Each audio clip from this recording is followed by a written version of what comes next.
آیا میدونستید بعضی از سگ‌ها اونقدر عظیم و خاصند که اسمشون تو کتاب رکوردهای گینس ثبت شده؟ امروز میریم سراغ نژادهایی که نه تنها غول‌پیکرن بلکه داستان‌های باورنکردنی پشتشونه. هزاران ساله که بین انسان و سگ پیوندی شگفت‌انگیز شکل گرفته و سگ‌ها نشون دادن که وفادارترین دوست برای صاحبشون هستن. سگی که حتی جونش رو به خطر میندازه تا از صاحبش دفاع کنه. سگ‌ها نژادهای گوناگونی دارن با ظاهر، ویژگی‌ها و ریشه‌های مختلف و برای کارهای متفاوتی استفاده میشن.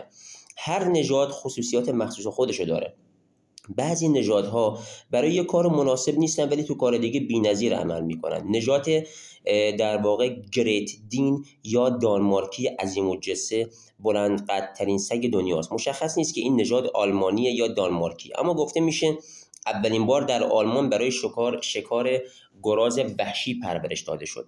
این نژاد از ترکیب ماستیف انگلیسی و گرگ سگ ایرلندی یا همون آیریش ولف هاوند به وجود آمده. ویژگی های گریدین مهربونی، عظمت، قدرت و هیکل بسیار بزرگ.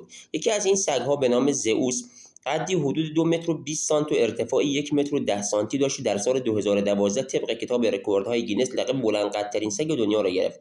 با اینکه زئوس لاغر و پر انرژی دیده میشد، اما وزنش به 70 کیلو میرسید و بیش از 6 سالگی از دنیا رفت. مرگش طبیعی بود ولی این نژاد توانایی عمر طولانی‌تر رو هم داره. کمتر کسی هست که نژاد پیتبول رو نشناسه. پیتبول به خاطر ظاهر خاص و خلق و خوی خشنش شهرت پیدا کرده. خیلی‌ها به دلیل خشونتش میترسن و اون رو یکی از خطرناکترین سگ‌های دنیا میدونن.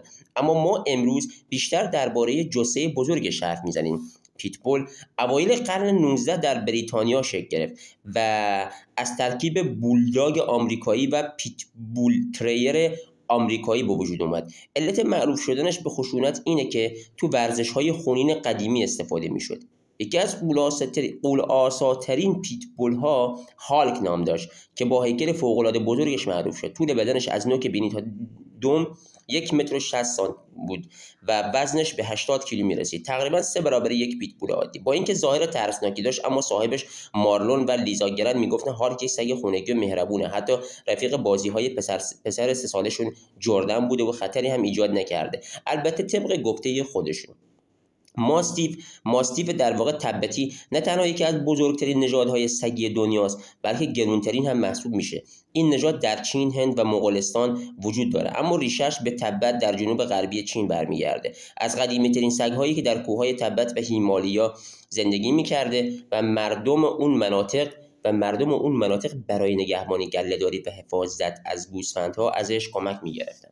این سگ‌ها موهای بلند، پاهای کشیده و قدرت بدنی بسیار بالا و جثه عظیم داشتن.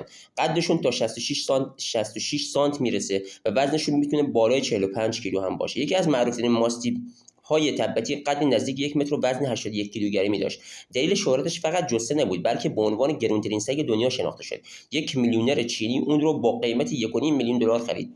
و جالبتر این که فقط هزینه غذای ماهانش حدود 4000 دلار میشه. نژاد نیوفاندلند هم از غول‌های دنیای سگ‌هاست، اما برخلاف بقیه شخصیت متفاوتی داره. این سگ‌ها نه برای نگهبانی و نه برای شکار به وجود آمدن.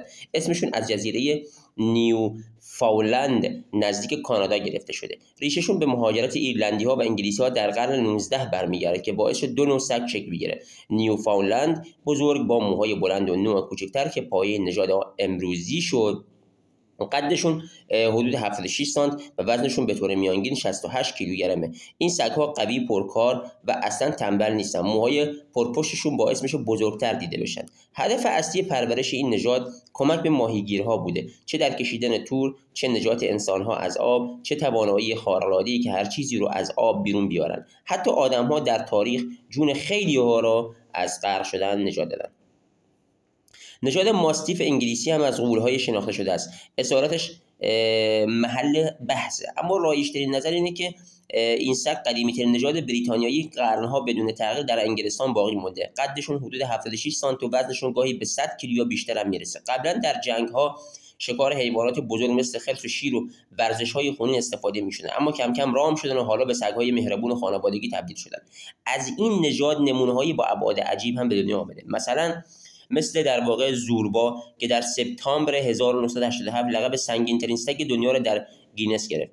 وزنش 155 کیلو بود و قدش از شانه تا زمین 94 سانت و طول بدنش از نوک بینی تا دم حدود 2 متر و نیم. نژاد ماستیو پاکستانی یا بولی کوتا هم قدمتی حداقل از قرن 16 داره و در مناطق هند و سند پاکستان دیده میشه. درباره ریشش دو دیدگاه وجود داره. یکی اینکه از سگ‌های شکاری و جنگی قدیمی به وجود اومده و دیگری اینکه هنگام حمله انگلیس به هند سگ‌های ماستیو انگلیسی با ماستیو هندی ترکیب شدن و این نژاد جدید ساخته شد.